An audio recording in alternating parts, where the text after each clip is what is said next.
Assalamualaikum warahmatullahi wabarakatuh. Saya Oktavia Agil Pratiwi, NIM 221F10127, Prodi Pendidikan Luar Biasa. Di video kali ini saya akan membahas tentang tunadaksa. Membahas tentang pengertian tunadaksa, jenis-jenis tunadaksa, karakteristik tunadaksa, dan penyebab terjadinya tunadaksa. Baik, langsung saja kita memasuki materi yang pertama, yaitu tentang pengertian tunadaksa. Pengertian tunadaksa menurut Hikmawati 2011, penyandang tunadaksa adalah seseorang yang mempunyai kelainan tubuh pada alat gerak yang meliputi tulang, otot, dan persendian baik dalam struktur atau fungsinya yang dapat mengganggu atau merupakan rintangan dan hambatan baginya untuk melakukan kegiatan secara layak. Menurut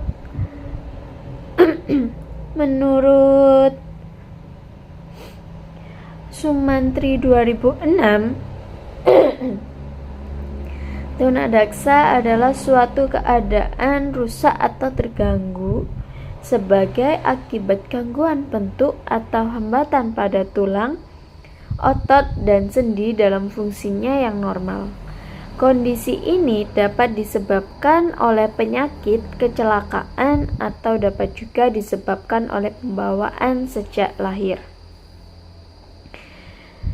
Selanjutnya, menurut Karyana dan Widyati 2013, tunadaksa dapat didefinisikan sebagai penyandang bentuk kelainan atau kecacatan pada sistem otot, tulang, dan persendian yang dapat mengakibatkan gangguan koordinasi, komunikasi, adaptasi, mobilisasi, dan gangguan perkembangan keutuhan pribadi. Menurut Mangunsong 2011 menyatakan bahwa tunadaksa mempunyai pengertian yang luas, di mana secara umum dikatakan ketidakmampuan tubuh secara fisik untuk menjalankan fungsi tubuh seperti dalam keadaan normal.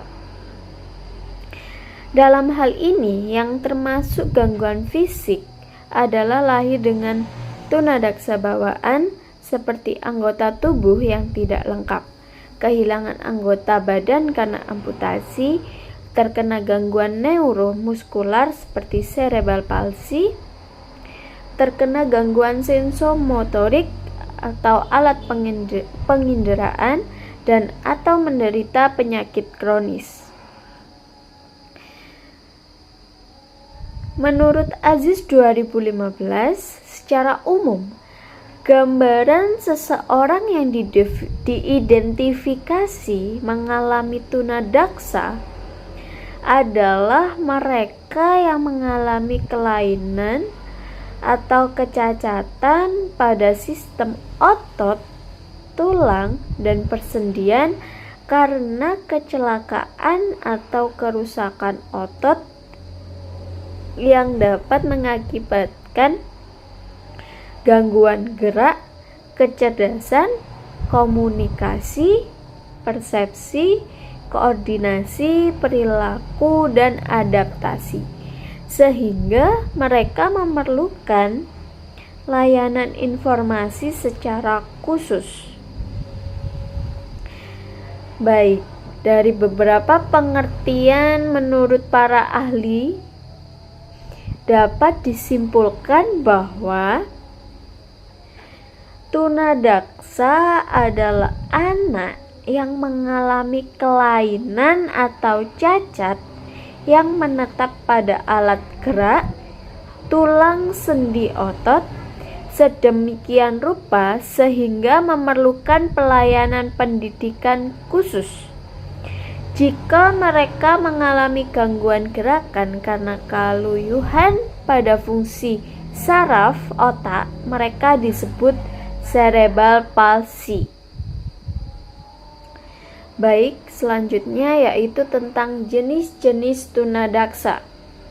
Dalam kajian kedokteran secara umum, karakteristik kelainan yang dikategorikan sebagai penyandang tunadaksa dapat dikelompokkan menjadi yang pertama, tunadaksa ortopedi.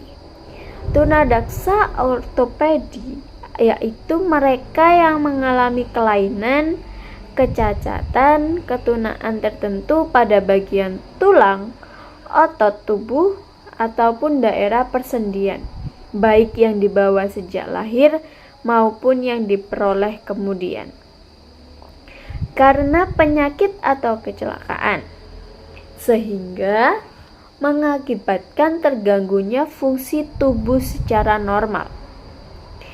Adapun penggolongan penyandang tunadaksa dalam kelompok kelainan sistem otot dan rangka adalah yang pertama, poliomyelitis merupakan suatu infeksi pada sumsum tulang belakang yang disebabkan oleh virus polio yang mengakibatkan kelumpuhan dan bersifat menetap. Sedangkan dilihat dari sel-sel motorik yang rusak, kelumpuhan karena polio dibedakan menjadi 4, yaitu yang pertama, tipe spinal, merupakan kelumpuhan pada otot leher, sekat dada, tangan, dan kaki. Yang kedua, tipe bulbair, merupakan kelumpuhan fungsi motorik pada satu atau lebih syaraf tepi dengan ditandai adanya gangguan pernafasan. Tipe yang ketiga yaitu tipe bulbis spinalis, yaitu gabungan antara tipe spinal dan bulbair, seperti tipe tipe bulbis spinalis yaitu gabungan antara tipe spinal dan bulbair. Yang keempat, tipe encephalitis yang biasa disertai dengan demam, kesadaran menurun, tremor, dan terkadang kejang. Kelompok yang kedua yaitu muscle dystrophy, merupakan jenis penyakit yang mengakibatkan otot tidak berkembang karena mengalami kelumpuhan yang bersifat progresif dan simetris. Penyakit ini ada hubungannya dengan keturunan. Kelompok yang ketiga, spina bifida, merupakan jenis kelainan pada tulang belakang yang ditandai dengan terbukanya 1/3 ruas tulang belakang dan tidak tertutupnya kembali selama proses perkembangan.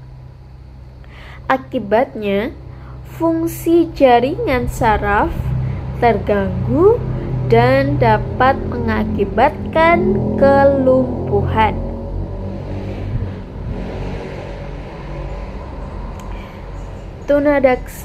Kelompok tunadaksa yang kedua yaitu tunadaksa saraf. Mereka yang mengalami kelainan akibat gangguan pada susunan saraf di otak. Jika otak mengalami kelainan, sesuatu akan terjadi pada organisme fisik, emosi, dan mental. Sedangkan menurut Mangunsong 2011, klasifikasi tunadaksa dikategorikan menjadi 2, yaitu yang pertama, tunadaksa yang tergolong bagian D adalah seseorang yang menderita gangguan karena polio atau lainnya, sehingga mengalami ketidaknormalan dalam fungsi tulang, otot-otot, atau kerjasama fungsi otot-otot, namun seseorang tersebut berkemampuan normal. Yang kedua, tunadaksa yang tergolong bagian D1 adalah seseorang yang mengalami gangguan semenjak lahir atau cerebral palsy, sehingga mengalami hambatan jasmani karena tidak berfungsinya tulang, otot sendi, dan syaraf-syaraf. Kemampuan intelijensi seseorang tersebut berada di bawah normal atau terbelakang. Selanjutnya, menurut Kuning atau Sumantri 2007, tunadaksa dapat diklasifikasikan sebagai berikut. Yang pertama, kerusakan yang dibawa sejak lahir atau kerusakan yang merupakan keturunan, meliputi A. Clubfoot, kaki seperti tongkat. Yang B. Club hand, tangan seperti tongkat. C. Polydactylis, atau jari lebih dari 5 pada masing-masing tangan dan atau kaki. D. Torticollis, atau gangguan pada leher sehingga kepala terkulai ke muka. E. Syndactylins, atau jari-jari berselaput atau menempel satu dengan yang lainnya. F. Cretinism, atau kerdil. G. Microcephalus, kepala mengecil.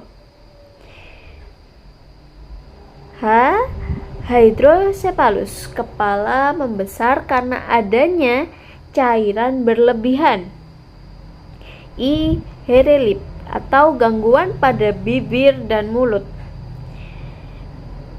J. Congenital amputation adalah bayi yang dilahirkan tanpa anggota tubuh tertentu. Kerusakan yang kedua yaitu kerusakan pada waktu kelahiran. Yang pertama adalah Erb's palsy, atau kerusakan pada syaraf lengan akibat tertekan atau tertarik waktu kelahiran. Kedua, fragilitas osium, atau tulang rapuh dan mudah patah. Kerusakan yang ketiga yaitu terjadinya infeksi. Infeksi karena tuberkulosis tulang menyerang sendi, paha sehingga menjadi kaku. Yang kedua, osteomyelitis, atau radang di dalam dan di sekeliling sumsum tulang karena bakteri. Yang ketiga, poliomyelitis, atau infeksi virus yang menyebabkan kelumpuhan. Yang keempat, tuberkulosis pada lutut atau sendi lain. Kerusakan yang keempat yaitu kondisi traumatik.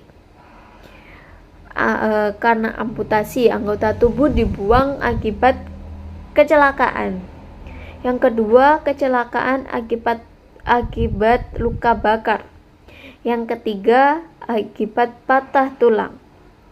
Dapat disimpulkan bahwa secara keseluruhan jenis ketunadaksaan terbagi menjadi dua, yaitu tunadaksa ortopedi dan tunadaksa saraf.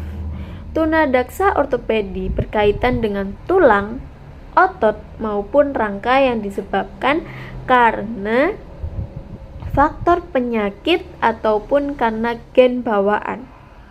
Sedangkan tunadaksa saraf yaitu ketunadaksaan dengan kelainan pada syaraf otak. Baik, kita pada karakteristik tunadaksa. Karakteristik ketunadaksaan dapat dibagi menjadi 5 karakteristik menurut Aziz 2015, yaitu yang pertama karakteristik konoktif. Implikasi dalam konteks perkembangan kognitif ada 4 aspek yang turut mewarnai, yaitu pertama, kematangan yang merupakan perkembangan susunan saraf, misalnya mendengar yang diakibatkan kematangan susunan saraf tersebut. Yang kedua, pengalaman yaitu hubungan timbal balik antara organisme dengan lingkungan dan dunianya. Ketiga, transmisi sosial yaitu berpengaruh dan diperoleh dalam hubungannya dengan lingkungan sosial. Yang keempat, ekuilibrasi, yaitu adanya kemampuan yang mengatur dalam diri anak. Wujud konkret dapat dilihat dari angka indeks kecerdasan atau IQ-nya. Kondisi ketunadaksaan sebagian besar menimbulkan kesulitan belajar dan perkembangan kognitif. Karakteristik yang kedua adalah intelijensi. Dijelaskan dalam Aziz 2015, untuk mengetahui tingkat intelijensi anak tunadaksa dapat digunakan tes yang telah dimodifikasi agar sesuai dengan anak tunadaksa.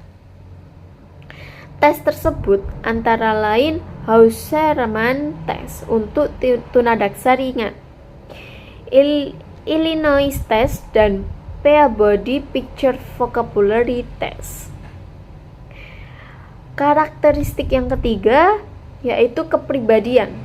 Ada beberapa hal yang tidak dapat menguntungkan bagi perkembangan kepribadian anak tunadaksa atau cacat fisik. Di antaranya, pertama, terhambatnya aktivitas normal sehingga menimbulkan perasaan frustasi. Kedua, timbulnya kekhawatiran. Orang tua biasanya cenderung overprotective. Ketiga, perlakuan orang sekitar yang membedakan terhadap penyandang tunadaksa menyebabkan mereka merasa bahwa dirinya berbeda dengan orang lain. Efek tidak langsung akibat ketunadaksaan yang dialaminya menimbulkan sifat harga diri rendah, kurang percaya diri, kurang memiliki inisiatif, atau mematikan kreativitasnya. Selain itu, yang menjadi problem penyesuaian penyandang tunadaksa adalah perasaan bahwa orang lain terlalu membesar-besarkan ketidakmampuannya. Karakteristik yang keempat adalah karakteristik fisik. Selain potensi yang harus berkembang, aspek fisik yang merupakan potensi yang harus dikembangkan oleh setiap individu. Akan tetapi, bagi penyandang tunadaksa, potensi itu tidak utuh karena ada bagian tubuh yang tidak sempurna. Secara umum, perkembangan fisik tunadaksa dapat dinyatakan hampir sama dengan orang normal pada umumnya, kecuali pada bagian-bagian tubuh yang mengalami kerusakan atau terpengaruh oleh kerusakan tersebut. Karakteristik yang kelima adalah karakteristik bahasa atau bicara. Setiap manusia memiliki potensi untuk berbahasa. Potensi tersebut akan berkembang menjadi kecakapan berbahasa melalui proses yang berlangsung sejalan dengan kesiapan dan kematangan sensori motoriknya. Dari penjelasan di atas dapat disimpulkan bahwa karakteristik tunadaksa terdiri dari karakteristik kognitif, karakteristik intelijensi, karakteristik kepribadian, karakteristik fisik, serta karakteristik bahasa atau bicara. Selanjutnya, faktor yang dihadapi penyandang tunadaksa. Pandangan hidup dalam diri, keluarga, masyarakat, dan pemerintah ini sangat terkait dengan permasalahan yang dihadapi penyandang tunadaksa. Permasalahan terkait kecacatan yang dihadapi penyandang tunadaksa dalam menurut Hikmawati 2011 adalah yang pertama, faktor internal. Faktor internal menyangkut keadaan jasmani, di mana dapat mengakibatkan gangguan kemampuan fisik untuk melakukan sesuatu perbuatan atau gerakan tertentu yang berhubungan dengan kegiatan hidup sehari-hari atau activity of daily living. Yang kedua, menyangkut kejiwaan atau mental seseorang akibat kecacatan seseorang menjadi rendah diri atau sebaliknya, menghargai dirinya terlalu berlebihan, mudah tersinggung, kadang-kadang agresif, pesimis, labil, dan sulit untuk mengambil keputusan. Yang ketiga, masalah pendidikan. Kecacatan fisik sering menimbulkan kesulitan khususnya pada anak usia sekolah. Mereka memerlukan perhatian khusus baik dari orang tua maupun guru di sekolah. Sebagian besar kesulitan ini juga menyangkut transportasi antara rumah kediaman ke sekolah, kesulitan mempergunakan alat-alat sekolah maupun fasilitas umum lainnya. Yang keempat, masalah ekonomi. Tergambar dengan adanya kehidupan penyandang tunadaksa yang umumnya berada di bawah garis kemiskinan. Hal ini disebabkan oleh karena rendahnya pendapatan, tingkat produktivitas yang rendah karena kelemahan jasmani dan rohani, hingga tidak memiliki keterampilan kerja atau produksi, serta adanya hambatan di dalam struktur kejiwaan, berakibatkan pada ketidakmampuan di dalam melaksanakan fungsi sosialnya.